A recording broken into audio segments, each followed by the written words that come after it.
സുഹൃത്തുക്കളെ, ഞാനിന്നിവിടെ ഉണ്ടാക്കാൻ പോകുന്നത് മീനിൻ്റെ ഒരു തലക്കറിയാണ്. ഈ കറിൻ്റെ പ്രത്യേകത എന്ന് പറഞ്ഞാൽ നമുക്ക് ഗ്രേവി നല്ല കട്ടിയുണ്ടാകും. അതിനൊരു ട്രിക്കുണ്ട്. ആ ട്രിക്ക് ഞാൻ വീഡിയോയിൽ ഉൾപ്പെടുത്തിയിട്ടുണ്ട്. അപ്പം വീഡിയോ അവസാനം വരെ എല്ലാവരും കാണുമ്പോൾ എല്ലാവർക്കും മനസ്സിലാവും. ഈ റെസ്റ്റോറൻറ്റിലൊക്കെ കിട്ടുന്ന ഗ്രേവിക്ക് ഒരു കട്ടി ഉണ്ടാകുമല്ലോ, ആ ഗ്രേവിക്ക് എങ്ങനെയാണ് കട്ടി ഉണ്ടാക്കുക എന്നുള്ളതിൻ്റെ ചെറിയൊരു സൂത്രമാണ്. അപ്പോൾ വീഡിയോ എല്ലാവരും കാണുക, ഷെയർ ചെയ്യുക, ലൈക്ക് ചെയ്യുക, കമൻറ്റ് ചെയ്യുക. ഇത് നമ്മൾ ആദ്യം ഉലുവട്ട് പൊട്ടിക്കുക, പിന്നെ അതിന് ശേഷം ഉള്ളി തക്കാളി വറുക്കുക, പിന്നെ നമുക്ക് ആവശ്യമുള്ള മസാലകൾ മുളക്, മല്ലിപ്പൊടി, മഞ്ഞൾപ്പൊടി അതിട്ട് വഴറ്റിയെടുക്കുക. സാധാരണ എല്ലാവരും ചെയ്യുന്ന പോലെ തന്നെ. പക്ഷേ ഇതിൻ്റെ ട്രിക്ക് അത് നിങ്ങളെ വീഡിയോ ഫുള്ള് ഇരുന്ന് കണ്ടേ പറ്റൂ. ഇതാണ് നമുക്ക് കിട്ടിയ മീൻ. മോത എന്ന് പറയും. അതിൻ്റെ ഞങ്ങളെ മലബാർ ഏരിയയിൽ ഇതിന് നെയ്മീൻ എന്നാണ് പറയുക. പക്ഷേ ബാക്കിയുള്ള കേരളത്തിൻ്റെ ഭാഗങ്ങൾ മോത എന്നാണ് പറയുക. അതിൻ്റെ തലയാണ് കിട്ടിയത്. അപ്പോൾ നമ്മൾ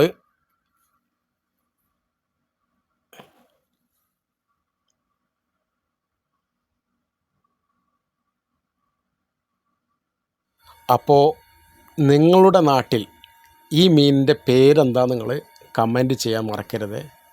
ചില നാടുകളിൽ മോത എന്നറിയപ്പെടും, ചില നാടുകളിൽ നെയ്മീൻ എന്നറിയപ്പെടും. ഓക്കെ, അടിപൊളി ടേസ്റ്റാണ് ഇതിൻ്റെ തലക്കറി. അപ്പോൾ ഏകദേശം ഞാൻ മീൻ അതിലേക്ക് ഇടുകയാണ്.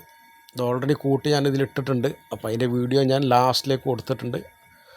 അപ്പോൾ എന്തായാലും സബ്ർ കരോ.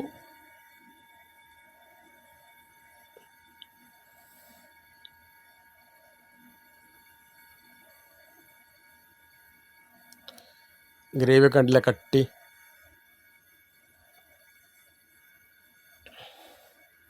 എല്ലാവരും ഇതുപോലെ ഉണ്ടാക്കാൻ നോക്കുക. ഓക്കെ, ഒരു പ്രാവശ്യം ട്രൈ ചെയ്ത് നോക്കൂ.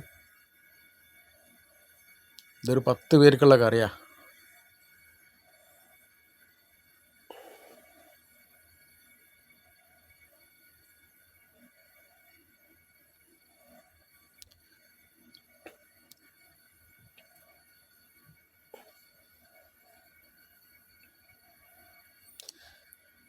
ഞാൻ പിന്നെ മീൻ കറിയിൽ മല്ലിച്ചപ്പൊക്കെ ഇടും കേട്ടോ. നിങ്ങൾ ഇടലുണ്ടോ ഇല്ല എന്നുള്ളത് എനിക്കറിയില്ല. കുറച്ച് മല്ലിച്ചപ്പിടും, അതൊരു പ്രത്യേക ടേസ്റ്റാണ്. കറിവേപ്പിലൊക്കെ ലാസ്റ്റ് ഒന്നും ഇടും.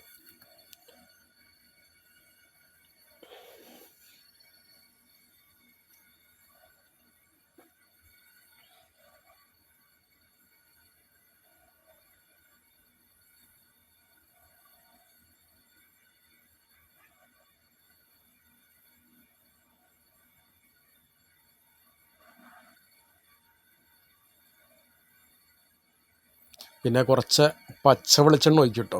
അതൊരു ആ കുത്തലൊക്കെ ഒന്ന് മാറാൻ കിട്ടാൻ നല്ലതാണ്. അതൊക്കെ മീൻകറി റെഡി ആയതിൻ്റെ ശേഷമുള്ള വീഡിയോ ആണ്. ഇനി ഞാനിതിൻ്റെ രഹസ്യക്കൂട്ട് പറയാൻ പോവുകയാണേ. അപ്പോൾ എല്ലാവരും വെയിറ്റ് ചെയ്യുക. ഇത് ചില ആളുകളൊക്കെ ചെയ്യുന്നുണ്ടാവാം, പക്ഷെ ഞാൻ ഇങ്ങനെയാണ് മീൻകറി ഉണ്ടാക്കാറ്. നമ്മളൊരു പാത്രത്തിൽ കുറച്ച് വെള്ളം വെക്കുക. നല്ല തിളച്ച് വരുമ്പം അതിലേക്ക് ഇഞ്ചി, വെളുത്തുള്ളി, പിന്നെ ഒരു പകുതി ഉള്ളി, വലിയ ഉള്ളി, പിന്നെ ഒരു 3 തക്കാളി. ഇത് 10 പേർക്കുള്ള കൂട്ടാണ്. അത് ശരിക്കും നമ്മൾ വെട്ടി തിളപ്പിക്കുക. അതിന് ശേഷം അത് ചൂടാണതിന് ശേഷം മിക്സിൻ്റെ ജാറിലിട്ട് നല്ല അരച്ചെടുക്കുക.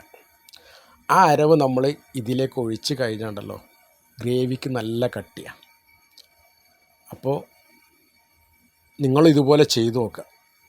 മീൻ കറി ആണെങ്കിൽ ഒരു 3 തക്കാളി, നമ്മൾ അതുപോലെ ഒരു 10 പേർക്കുള്ള കേട്ടോ, 3 തക്കാളി, ഒരു ഉള്ളി, പിന്നെ വേറൊരു ഉള്ളിയും ഒരു ഇതും നമ്മൾ ആദ്യം വഴറ്റണം.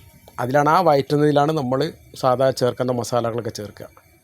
ഈ ഒരു സിസ്റ്റം നിങ്ങൾ ചെയ്ത് നോക്കിയാൽ നിങ്ങളെ ഗ്രേവിക്ക് നല്ല കട്ടിയാവും. പിന്നെ